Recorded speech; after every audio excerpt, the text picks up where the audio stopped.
Hey, welcome to English Bites. Let's learn bit by bit. Okay, ఈరోజు lesson number 2. ఇందులో phonetic vowel symbol అదేంటి, short vowel ఏ sound. ఏ అంటే English ఈని రాస్తే దాన్ని phonetic సింబల్స్లో, phonetic సౌండ్స్లో మనం తెలుగులో ఏ అని ఎట్లా పలుకుతామో అట్లే పలకాలి దీన్ని, A. Okay, can you try saying? ఇక్కడ 3 పదాలు బ్రాకెట్స్లో ఇవ్వబడ్డవి. ఆ 3 పదాలు మనకి చదవడానికి వస్తాయి కదా. ఐ థింక్ మనకందరికీ అవి చదవటం తెలుసు. సో వీటిని ఫోనెటిక్ స్పెల్లింగ్స్లో ఏ రకంగా రాద్దాం అనేది చివర్లో at the end of the lesson చూద్దాం. వాటితో సెంటెన్సెస్ ఏ రకంగా చేయొచ్చు అనేది. రైట్, సెకండ్ లెసన్లో second vowel sound, phonetic vowel sound A ని గురించి చూద్దాం. దాని సింబల్ ఎట్లా ఉంటుంది, ఇంగ్లీష్లో ఈ రాసినట్టు రాయాలి. ఓకే, ఫస్ట్ నేను 5 ఇంగ్లీష్ వర్డ్స్ ఇక్కడ ఇవ్వడం జరిగింది. Pen, bed, hen, ten, net. ఎందుకంటే వీటన్నిటిలో మధ్యలో పెన్ ప్లస్ ఎన్ మధ్యలో ఉన్న సౌండ్ ఏ సౌండ్ కాబట్టి పెన్, ఏ, బిఈ, బే అట్లా పలకాలి. సో ఐపీఎస్ సింబల్ కూడా మధ్యలో ఇవ్వబడింది, అంటే ఫోనెటిక్ స్పెల్లింగ్ కూడా. అది కూడా ఆల్మోస్ట్ ఇంగ్లీష్లో ఉన్నట్టే ఉంటుంది, పెద్ద తేడా ఉండదు. సో వాటిని తెలుగులో మనము బ్రేక్ డౌన్ చేస్తే, సెపరేట్ చేస్తే ఏ రకంగా వస్తుంది అనేది తెలుగు స్పెల్లింగ్ కూడా ఇవ్వడం జరిగింది మీకు ఈజీగా అర్థం అవడానికి. ప ఏ న్ పెన్, బ ఏ డ్ బెడ్, హ ఏ న్ హెన్, ట ఏ న్ టెన్, న్ ఏ ట్ నెట్. అంటే ఎప్పుడైతే ఏ సౌండ్ ఒక వీక్ కాన్సనెంట్కి చేరిస్తే ఆ కాన్సనెంట్కి కంప్లీట్ స్పెల్లింగ్ వస్తుంది అన్నమాట. దాన్ని ఫుల్గా పలకడానికి వీలవుతుంది, లేకపోతే సగమే పలకాల్సి వస్తుంది. రైట్, ఇక్కడ నెక్స్ట్ 6 to 10 వర్డ్స్ ఇవ్వడం జరిగింది, English words. Red, bell, leg, egg, desk.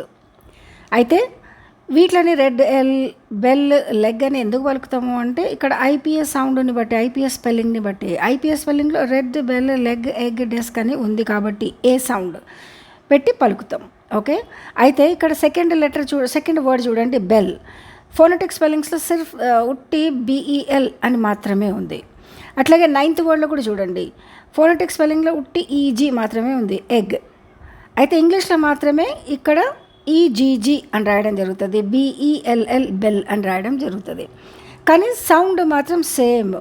ఇక్కడ ఫోనెటిక్స్లో ఏ రకంగా పలుకుతామో ఇంగ్లీష్లో కూడా పలకడం అదే ఉంటుంది.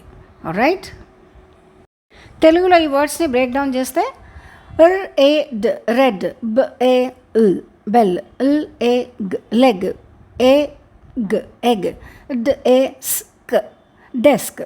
అంటే వీటిని బ్రేక్ డౌన్ చేసినప్పుడు ఏ సౌండ్స్ అయితే వస్తున్నాయో అది ఐపీఎస్ సింబల్స్, ఐపీఏ స్పెల్లింగ్. ఈ ఐపీఎస్ స్పెల్లింగ్ని ఎట్లా పలుకుతామో సో అదే సౌండ్స్ని బట్టి ఇంగ్లీష్లో కూడా మనం పలకాల్సి వస్తుంది. ఇంగ్లీష్ని ఈ రకంగా ఎందుకు పలుకుతాము అంటే అది వవల్ సౌండ్, వవల్ స్పెల్లింగ్ అట్లా ఉంది కాబట్టి ఇంగ్లీష్ని ఈ రకంగా పలకడం అనేది జరుగుతుంది. ఓకే, మనం నేర్చుకున్న వర్డ్స్తో చిన్న సెంటెన్స్ ఇవ్వడం జరిగింది. First sentence, this is a pen. అదే ఫోనెటిక్ స్పెల్లింగ్ పక్కన this is a pen. Pen అనేది మనకు అర్థమైంది, కానీ మిగిలిన సౌండ్స్ అన్ని ఫోనెటిక్ సింబల్స్ ఇవి. ఇజ్ అనేది, ఈ అనేది, ఎస్ అనేది, ఈ అనేది, ద అనేది. సో ఈ రకమైన సింబల్స్ రాస్తే ఆ సౌండ్ వస్తుంది అనేది ఇంకా రానున్న లెసన్స్లో నేర్చుకుందాం.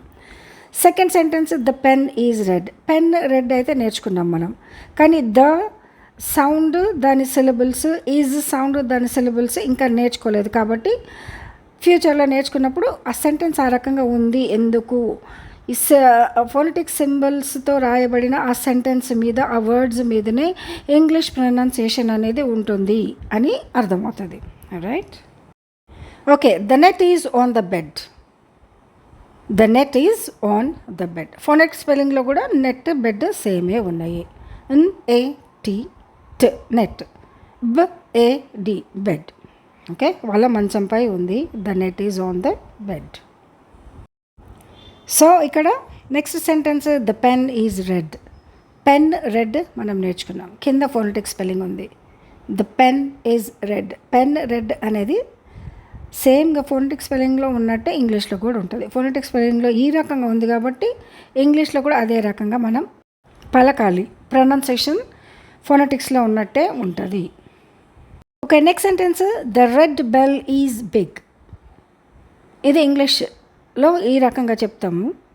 ఎందుకు ఆ కింద ఉన్న నెక్స్ట్ లైన్లో ఉన్న ఫోనెటిక్ స్పెల్లింగ్ అట్లా ఉంది కాబట్టి the red bell is big. So ఇందులో 3 వర్డ్స్ అయితే మనం ఫెమిలియర్ నేర్చేసుకున్నాం. Red, bell, big. So phonetic spelling చూస్తే రెడ్ RAD, బెల్ BAL, ఒక్కటే ఎల్ వచ్చింది చూడండి ఫోనెటిక్ స్పెల్లింగ్లో. Is big, BEG, big. Okay, so the red bell is big. Sounds అయితే ఆల్మోస్ట్ సౌండ్ అయితే సిమిలర్గా ఉంది, స్పెల్లింగ్ కూడా సిమిలర్గానే ఉంది. ఈ కొన్ని లెటర్స్ ఇంగ్లీష్లో ఫోనెటిక్స్లో ఎట్లుంటాయో ఇంగ్లీష్లో కూడా అట్లాగే ఉంటాయి కాబట్టి పెద్ద ఎక్కువ కష్టం అయితే అవ్వదు.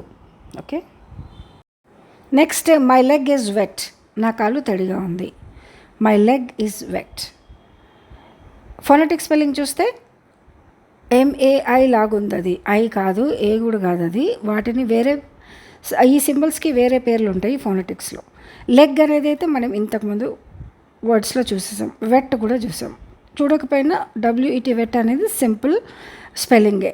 Okay, so LEG leg is, IZ is, wet WET wet. So ఫోనెటిక్స్లో ఈ లెటర్స్, ఈ సౌండ్స్, ఈ సింబల్స్ ఉన్నాయి కాబట్టి ఇంగ్లీష్లో కూడా ఆల్మోస్ట్ సిమిలర్ సౌండ్సే ఉంటాయి, సిమిలర్ స్పెల్లింగ్సే ఉంటాయి. మనకు ఈని ఇక్కడ ఏ పలుకుతాం కానీ అక్కడ ఈ అని పలుకుతాం ఇంగ్లీష్లో, కానీ సౌండ్ అయితే ఏనే. దాని లెటర్ని సింబల్ పేరు ఈ అంటాం ఇంగ్లీష్లో, కానీ ఫోనెటిక్స్లో ఆ సింబల్ పేరు ఏనే అంటాం, ఈ అనకూడదు, ఏనే. ఎందుకంటే దీనికి సింబల్స్లో, ఫోనెటిక్ సింబల్స్లో ఈ ఈకి పేరు లేదు, ఏ. ఇంగ్లీష్లో మాత్రం దాన్ని ఈ అంటాం. Right, okay. ఇక్కడ నెక్స్ట్ సెంటెన్స్ ఏంటి? ద ఎగ్ ఈజ్ ఫ్రెష్, ఆ గుడ్డు తాజాగా ఉంది. ఫోనెటిక్ స్పెల్లింగ్లో ది ఎగ్, ఈ అంటే A+G, ఎగ్ స్పెల్లింగ్ మాత్రమే ఉంది. ఈజ్ ఫ్రెష్ అంటే ఫోనెటిక్స్లో ఎగ్ని A+G రాసినందుకు ఎగ్ అన్నాం కాబట్టి ఇంగ్లీష్లో కూడా దాన్ని ఎగ్ అనే పిలవాలి. కానీ ఇంగ్లీష్లో స్పెల్లింగ్లో డిఫరెన్స్ ఉంది. అదేంటి? ఇక్కడ 2 G's రాయడం జరిగింది ఎగ్కి. ఓకే, అయినా కూడా దాన్ని ఎగ్గే అనాల. ఎందుకు? ఫోనెటిక్స్లో ఎగ్గే అని రాసింది కాబట్టి. Okay, the desk is clean, desk శుభ్రంగా ఉంది. ఫోనెటిక్ స్పెల్లింగ్ చూస్తే డెస్క్ గురించి ఏమైనా నేర్చుకునేది, ఎందుకంటే ఇదే వర్డ్ కదా, ఏ సౌండ్ కదా నేర్చుకునేది. ఇక్కడ DESK అనే పలకాలి, డెస్క్. కానీ స్పెల్లింగ్ అయితే ఇంగ్లీష్లో ఫోనెటిక్స్లో 2 సేమే ఉంది. Desk is clean. Okay, so ఈతో రాసే సౌండ్స్లో వర్డ్స్లో ఎక్కువ డిఫరెన్స్ ఉండదు. కొన్ని లెటర్స్ ఎప్పుడైనా ఒక డిఫికల్ట్ వర్డ్ ఉన్నప్పుడు ఆ డిఫరెన్స్ అనేది ఉంటుంది. కానీ ఏ సౌండ్ వస్తే ఏ సౌండ్ కన్నిటికీ ఇంగ్లీష్లో ఈ రాసినప్పుడు ఆల్మోస్ట్ ఫోనెటిక్స్లో ఇంగ్లీష్లో ఆల్మోస్ట్ సిమిలర్ సౌండ్స్, సిమిలర్ స్పెల్లింగ్సే వస్తాయి. ఓకే, ఒక లెసన్ మొదట్లో నేను 3 వర్డ్స్ ఇచ్చి వీటిని ఎట్లా పలకాలి అని అడిగా కదా. ఎందుకంటే ఏ అని ఉన్నందుకు మనము బ్రెడ్, హెడ్, రెడ్ అనే పలుకుతాం. రెడ్ అంటే అది పాస్ట్ టెన్స్ ఆఫ్ రీడ్.